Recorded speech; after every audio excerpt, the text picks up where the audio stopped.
idea that I would win the award, but since I have, I'm very pleased.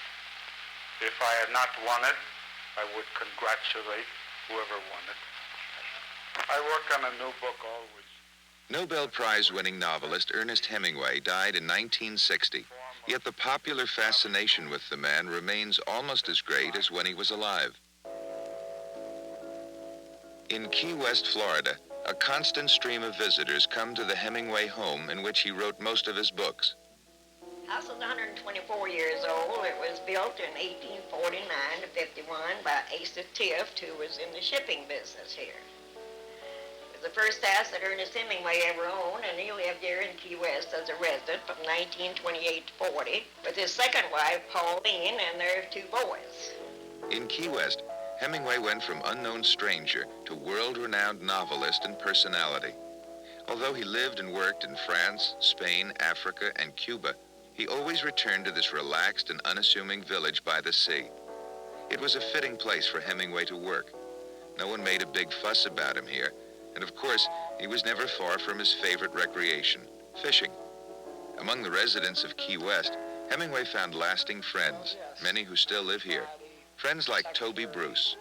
Captain of his boat, chauffeur, because when he needed anything, he would call me or write me, and I'd do the best I could to get it done.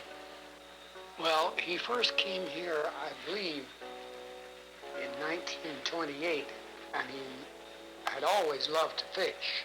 So he started fishing. Hemingway did not have a boat of his own, so he would often go fishing with Sloppy Joe, a friend who owned a charter boat.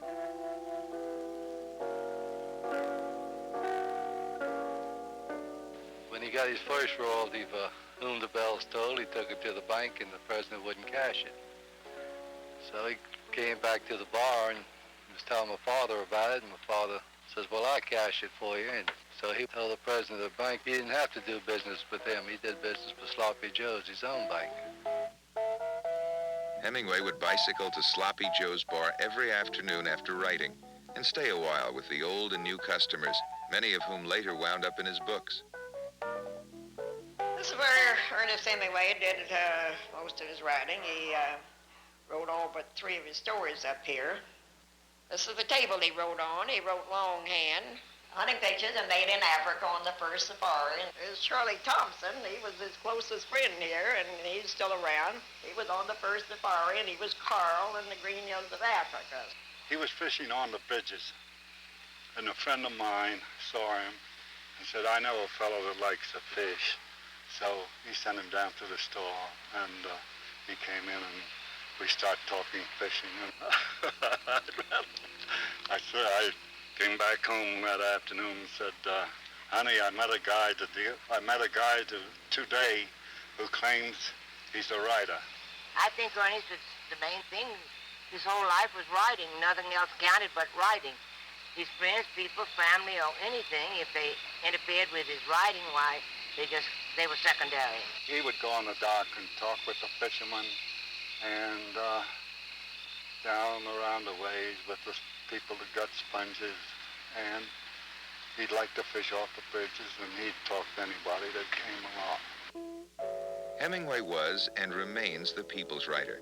He liked to write about the common man, in whom he found great strength.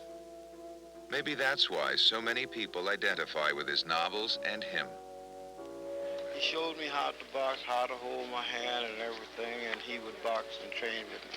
But it was one thing I just couldn't learn was to keep my guard up. Every time I would hold my guard, he would get one in on me. So this day I just found out that I would get it in right, so I just jabbed and jabbed and jabbed, and then I learned. And he said, well, now, Cole Brooks, you're coming on fine. He says, this is what I want. Hemingway was a good fellow.